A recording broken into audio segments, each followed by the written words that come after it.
Good morning children, welcome to E classes. Grammar portion में आगे की तरफ हम बढ़ रहे हैं। टॉपिक है कहावतों, जिसे इंग्लिश में हम प्रोवर्ब्स करते हैं। कहावत आप हिंदी के सब्जेक्ट में भी कर चुके हैं, है ना। काफ़ी मैंने पहले ये कहावतें मैं आपको करवा चुकी हूँ हिंदी सब्जेक्ट में। नेक्स्ट है सेम गुजराती में भी इसी तरह पूछी जाएंगी 1 या 2 मार्क की। फर्स्ट कहावत, सोबत तेवी असर। ये सारी की सारी जो कहावतें हैं वो आपको अपनी नोटबुक में भी नोट करनी है, जितनी यहाँ पे करवाई गई हैं वीडियो में।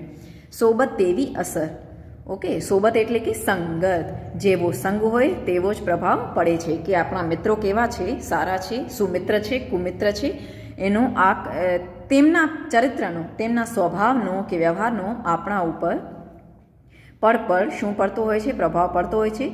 જેવા આપણા મિત્ર હોય છે એવા જ આપણે પોતે પણ બની જઈએ છીએ। સારા મિત્રો હોય, ટાઈમના પંક્ચુઅલ હોય કે અનુશાસન પ્રિય હોય તો આપણે પણ એમના જેમ જ બની જઈએ છીએ। તે કુમાર્ગ ઉપર કે ખરાબ માર્ગ ઉપર વહી ગયો હોય, ચાલ્યો ગયો હોય તો આપણે પણ એના જેવા જ થઈ જઈએ છીએ। એટલે જ કહેવાય કે જેવો સંગ તેવો રંગ, જેવી સંગત હોય તેવું જ આપણા ઉપર પ્રભાવ કે અસર પડે છે। સેકન્ડ, સૌ સારું જેનો અંત સારો। અંત એટલે કે પરિણામ પણ કહી શકીએ છીએ। એન્ડ જેનું પરિણામ અથવા તો અંત સારો હોય તેનું બધું જ સારું થઈ જાય છે। કે વર્ષોથી મહેનત કરતા હતા અને પરિણામ તેનું શું આવ્યું? સારું આવ્યું। તો આગળ ચાલીને જે પણ આપણે કાર્ય કરશું, જે પણ કાર્યમાં હિસ્સો લેશું કે ભાગ લેશું તેનું પરિણામ સારું જ આવશે।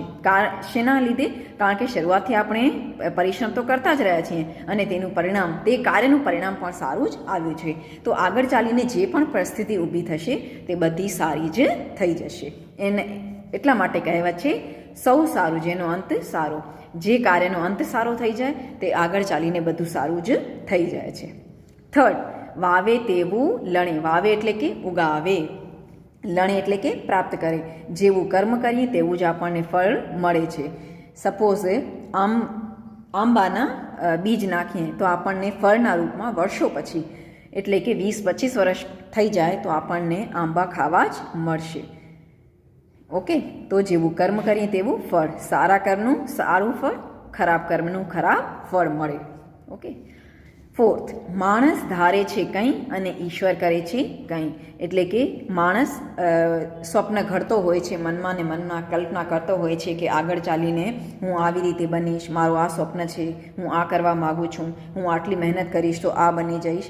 પણ આપણા ભાગ્યમાં કે આપણી કિસ્મતમાં શું લખેલું છે તે બીજું જ, તે માત્ર ઈશ્વરને જ ખબર હોય છે। આપણે વિચાર કરી રાખીએ છીએ કે આવી રીતે કરશું, પણ ઈશ્વરને શું ખબર, ઈશ્વરની શું મરજી છે તે આપણને ખબર પડી શકતું નથી। તો આપણે વિચાર કાંઈક કરીએ છીએ, માણસ જે વિચારીને રાખે છે તેના કરતાં ઈશ્વર સાવ જુદું જ વિચાર કરીને રાખે છે, વિચારીને કે કરીને રાખે છે। એટલે હંમેશા એવું નથી બનતું કે આપણે જે ધારીએ કે વિચારીએ એવું જ હંમેશા બનતું હોય છે। પરિસ્થિતિ અલગ અલગ પણ જીવનમાં આવી શકે છે। ફિફ્થ, મન હોય તો માળવે જવાય। ઓકે, માળવે એટલે કે સૌથી ઊંચા સ્થળ ઉપર કહી શકીએ છીએ કે સફળતા પ્રાપ્ત કરી શકીએ તેને પણ કહી શકાય। ઈચ્છા શક્તિ દ્રઢ હોય, દ્રઢ એટલે કે મજબૂત હોય તો કાંઈ પણ પ્રાપ્ત કરી શકાય છે। કે જેની ઈચ્છા શક્તિ મજબૂત નથી તે સ્વપ્ન જુએ છે કે મને આવી રીતે સફળતા પ્રાપ્ત કરવી છે અને પરિશ્રમ કરે નહીં તો તેની સફળતા મળશે કેવી રીતે? ઈચ્છા શક્તિ દ્રઢ હોય કે હા, આ વસ્તુ મને પ્રાપ્ત કરવી છે અને એટલી ધગશ છે મારામાં મહેનત કરવાની, તો તે વ્યક્તિ તે વસ્તુને કે તે સફળતાને પ્રાપ્ત કરી જ લે છે। શેના લીધે? કારણ કે તેની ઈચ્છા શક્તિ, તેનો આત્મવિશ્વાસ અત્યંત મજબૂત છે। પૂછતો નર પંડિત થાય। પૂછતો એટલે કે જે પ્રશ્ન પૂછતો હોય, શિક્ષક ભણાવતું હોય અને જે સ્ટુડન્ટના મનમાં વારંવાર પ્રશ્ન આવે છે અને સાથે સાથે પૂછે પણ છે કે બેન આ મને સવાલ સમજમાં આવ્યો નથી, કે આ પ્રશ્ન મને સમજમાં આવ્યો નથી, મારા મનમાં દુવિધા છે કે કન્ફ્યુઝન છે। તો જેના મનમાં પ્રશ્ન હોય, જે પ્રશ્ન પૂછે તે જ જ્ઞાન મેળવી શકે છે। પ્રશ્ન છે અને આપણે પૂછીએ નહીં તો સામેવાળાને ખબર કેવી રીતે પડે કે આ વ્યક્તિને સમજમાં આવ્યું છે કે નથી આવ્યું. તો જે પ્રશ્ન પૂછવાની તાકાત રાખે છે કે પ્રશ્ન પૂછવાની હિંમત રાખે છે તે જ પંડિત થાય. પંડિત એટલે કે જ્ઞાની, વિદ્વાન પણ કહીએ, ઇંગ્લિશમાં તેને આપણે સ્કોલર પણ કહીએ છીએ, કે જે પ્રશ્ન પૂછે તે જ જ્ઞાન પ્રાપ્ત કરી શકે છે. જે પૂછશે નહીં, જેમાં આત્મવિશ્વાસની કમી છે કે હું પૂછીશ તો બધા બાળકો મારી ઉપર શું કરશે, મજાક ઉડાડશે કે મારા ઉપર હસશે કે તેનું ઉપહાસ કરશે, તો તેવો બાળક જ્ઞાન પ્રાપ્ત કરી શકે નહીં. જે પ્રશ્ન પૂછવાનો આત્મવિશ્વાસ રાખે છે, હિંમત રાખે છે, તે જ જ્ઞાની બની શકે છે. જે દુનિયાની પરવા કરતો નથી કે દુનિયા મારા માટે શું વિચાર કરશે. 7th નંબર, પારકી આશ સદા નિરાશ. પારકી એટલે કે બીજાની, આશ એટલે કે આશા, સદા સદૈવ હંમેશા, નિરાશ એટલે કે નિરાશા. બીજાની મદદની આશા રાખીએ ત્યારે હંમેશા નિરાશા મળે છે. કે કોઈ બાળક હોય તે હંમેશા એમ જ વિચારતો હોય કે જ્યારે હું પરીક્ષા આપવા જાઉં છું ત્યારે એક સારો મારો મિત્ર છે અને તે ભણવામાં પણ હોશિયાર છે, એ હંમેશા મને મદદ કરે છે, આજે પણ મદદ કરશે અને હું પાસ થઈ જઈશ. મને પરિશ્રમ કરવાની જરૂરત નથી. તો જરૂરી નથી કે દર વખતે તે આપણને મદદ કરે અને આપણે પાસ થઈ જશું કે ઉત્તીર્ણ થઈ જશું. જે બીજાની મદદના આધારે ચાલે છે કે બીજાની પાસેથી ઉમ્મીદ કે આશા રાખે છે કે એ વ્યક્તિ મને મદદ કરશે અને ત્યારે જ હું આગળ વધી શકીશ, એવા વ્યક્તિ હંમેશા શેમાં ભળી જાય છે? નિરાશા જ એવા વ્યક્તિને હાથ મળે છે. કારણ કે તે સ્વાભિમાની કે સ્વનિર્ભર નથી. સ્વનિર્ભર એટલે કે સેલ્ફ ડિપેન્ડ, જે પોતાની મહેનતની ઉપર આધાર રાખે છે તે તો આગળ વધી જ જાય છે. પણ બીજાની મદદની ઉમ્મીદ રાખીએ કે આશા રાખીએ ત્યારે આપણને હંમેશા શું મળવાની છે? નિરાશા જ મળવાની છે. એટલે એક કહેવત પણ છે, આપ સમાન બળ નહીં, મેઘ સમાન જળ નહીં. રાઈટ? કે મેઘના સમાન જે આપણને જળ મળે છે એવું કોઈ પણ જળ આ દુનિયામાં નથી આપી શકતું, વરસાદનું જે પાણી હોય. એવી જ રીતે સ્વયં ઉપર વિશ્વાસ રાખીએ અને પોતાનામાં જે તાકાત છે, યોગ્યતા છે આગળ વધવાની, પરિશ્રમ કરવાની, એવું પરિશ્રમ કોઈ પણ બીજાની મદદથી આપણે પ્રાપ્ત કરી શકીએ નહીં. જ્યાર સુધી આપણે પોતે તૈયાર ન થઈએ આગળ વધવા માટે, ત્યાર સુધી ભલે કેટલા પણ લોકો આપણને મદદ કરવા માટે તૈયાર હોય, પણ એવી રીતે આગળ વધી શકશું નહીં કે આપણને બીજા કોઈ મદદ કરે અને પછી જ આપણે આગળ વધી શકીએ. એના કરતાં તો સારું છે કે આપણે પોતે જ પરિશ્રમ કરીએ અને આગળ વધવાનો પ્રયત્ન કરીએ, પોતાના આપબળથી, સ્વાભિમાનથી અને સ્વનિર્ભરતાથી. નાચવું નહીં ને આંગણું વાંકું. જેને નાચવાનું એટલે કે નૃત્ય કરવાનું ન આવતું હોય તે કોને દોષી કહે છે? વાંકું. વાંકું એટલે કે ઉપર નીચે કહી શકીએ છીએ, આડું અવડું પણ કહી શકીએ છીએ. આંગણું એટલે કે પોતાનું આંગણું, હિન્દી મેં આમ કહેતે हैं આંગન. જેને નાચવું, નૃત્ય કરતું ન આવતું હોય તે કહે છે કે આ આંગણું શું છે? ઉપર નીચે છે, વાંકું છે. પોતાને આવડત ન હોય, આવડત એટલે કે યોગ્યતા, કેપેસિટી, પ્રતિભા, ટેલેન્ટ, ત્યારે બીજાને દોષી ઠરાવવું કે દોષ આપવું. પોતાનામાં આવડત ન હોય અને ધારી લ્યો કે આપણે એક છોકરીને કહીએ છીએ કે તું તો કહે છે કે હું ઘણી સારી ડાન્સર છું, મને ડાન્સ બહુ સારી રીતે આવે છે, અને કોઈ કહે કે તું અહીંયા ડાન્સ કરીને બતાવ, તો તેને રિયલમાં ડાન્સ કરવાનું ના આવતું હોય ને તો તે બહાના શોધે છે કે બીજા ઉપર દોષ કાઢે છે કે આ આંગણું ઉપર નીચે છે, વાંકું છે, આની ઉપર હું ડાન્સ કરી શકું નહીં. તેમાં યોગ્યતા હશે તો કોઈ પણ રીતે તે ડાન્સ કરીને બતાવી શકે છે. એટલે કે પોતાનામાં યોગ્યતા નથી અને દોષ બીજાની ઉપર નાખે છે કે આ વસ્તુ બરોબર નથી. ધીરજના ફળ મીઠા. ધીરજ એટલે કે ધૈર્ય, પેશન્સ, હિન્દી में हम सब्र भी कहते हैं. राइट? ધીરજના ફળ મીઠા હોય છે. જે ધૈર્ય રાખે તેને ફળ હંમેશા સારું જ મળે છે. એટલે કે કોઈ પણ વાતમાં જલ્દી કરતો નથી, તે રાહ જુએ છે, વાટ જુએ છે કે જે પણ મેં પરિશ્રમ કર્યો છે, કર્મ કર્યો છે, સારું કર્મ છે તો ફળ સારું જ મળશે. બસ મને થોડુંક શું રાખવું છે? ધૈર્ય, પેશન્સ રાખવું છે. જે ધૈર્ય રાખે છે તેને હંમેશા તેના ફળ મીઠા જ મળે છે. ટીપે ટીપે સરોવર ભરાય. ટીપે એટલે કે એક ડ્રોપ, एक टीपू पण तेने गुजराती में कहवाय. हिंदी में हम उसे बूंद भी कहते हैं. टीपे टीपे सरोवर भरा है, बूंद बूंद से सागर बनता है, हिंदी में इसको ऐसे कहते हैं। टीपे टीपे एक एक ड्रॉप, એક એક ટીપુથી સરોવર એટલે કે નદી પણ કહી શકીએ અને સાગર પણ કહી શકીએ છીએ।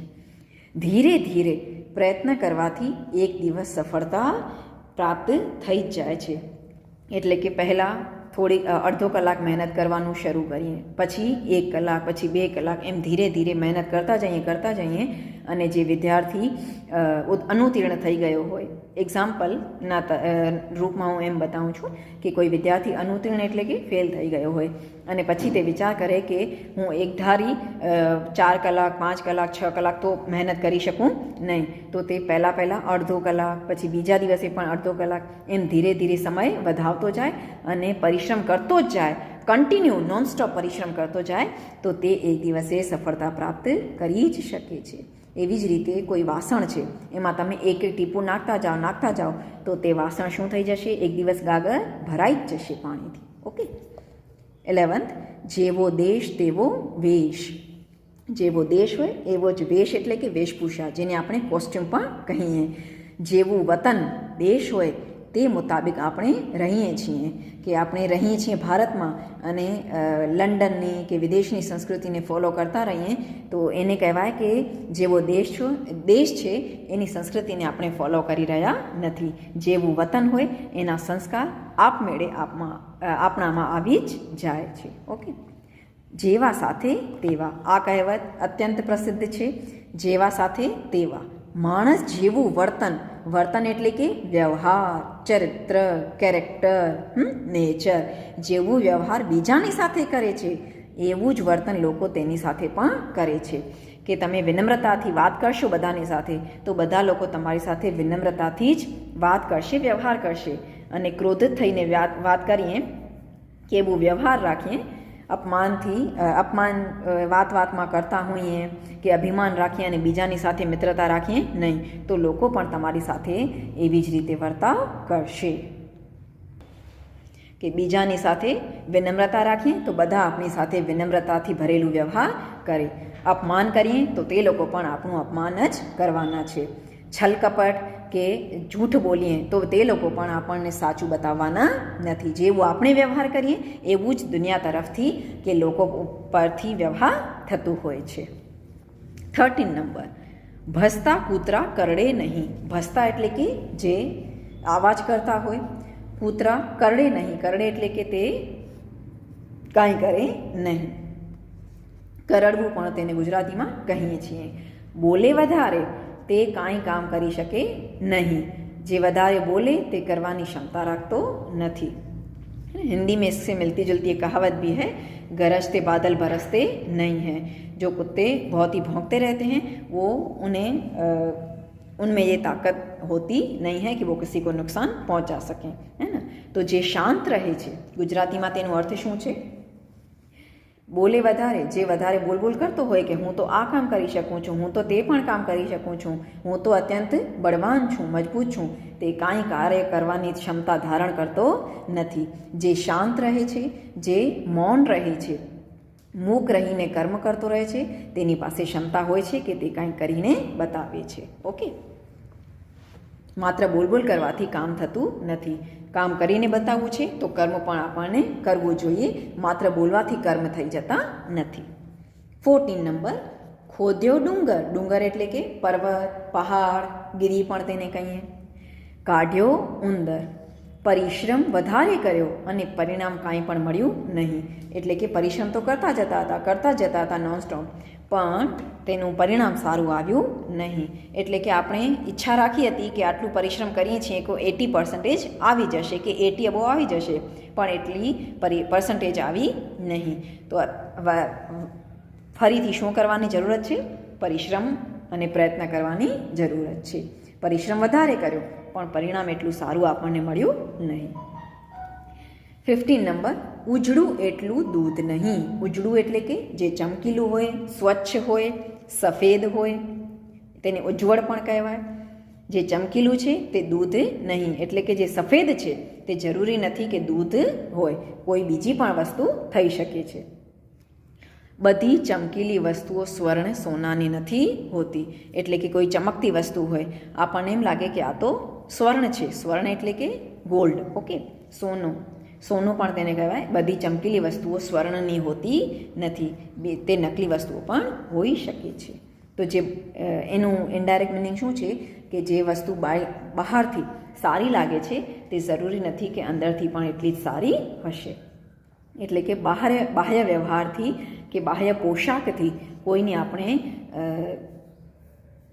સરખામણી કરી શકીએ નહીં કે આ વસ્તુ બહારથી સારી દેખાય છે તો અંદરથી પણ એવી જ હશે. અધૂરો ઘડો છલકાય ઘણો. અધૂરો એટલે કે અડધો ભરેલો, ઘડો એટલે કે ગાગર, વાસણ પણ કહી શકીએ છીએ. છલકાય ઘણો એટલે કે વધારે છલકે છે, કારણ કે તે પૂરો ભરેલો નથી. જે ઘડો જે માટલું પૂરું ભરેલું હોય અને તેને ઉચકીને લેવા માટે તો તે શાંત બેઠું જ હોય છે, પાણી તે વધારે છલકતો નથી. જ્યારે અડધો ઘડો ભરેલો હોય, ગાગર અડધી ભરેલી હોય તે શું થઈ જાય છે, વારંવાર તેનું પાણી ઉપર આવી જાય છે. જે અજ્ઞાની હોય તે સ્વયં પર અભિમાન કરે છે, કારણ કે તેની પાસે જ્ઞાન પૂરેપૂરું નથી. પૂર્ણ જ્ઞાની વિનમ્રતા ધારણ કરે છે. જેણે જ્ઞાન પ્રાપ્ત કરી લીધું છે કે મને દુનિયાની સાથે કેવી રીતે વ્યવહાર કરવું છે, તે શું રાખે છે, વિનમ્રતા રાખે છે પોતાના વ્યવહારમાં. અને જેણે થોડું જ્ઞાન પ્રાપ્ત કરી લીધું છે તે પોતાના ઉપર શું રાખે છે, અભિમાન રાખે છે કે મારા જેવો માણસ આ દુનિયામાં કોઈ પણ નથી. જેણે અધૂરું જ્ઞાન પ્રાપ્ત કર્યું છે તે શું કરે છે, અભિમાન રાખે છે પોતાની ઉપર. જે પૂર્ણ જ્ઞાની છે તેના व्यवहार में शू प्रकट થાય છે, विनम्रता. ओके, ये सारी की सारी कहावतें आपको अपनी ग्रामर नोटबुक में नोट करके रखनी है. ये आपका होमवर्क है. ओके बेटे, आई होप आपको इनका सबका इनडायरेक्ट मीनिंग अच्छे से समझ में आ चुका होगा. थैंक यू बेटे.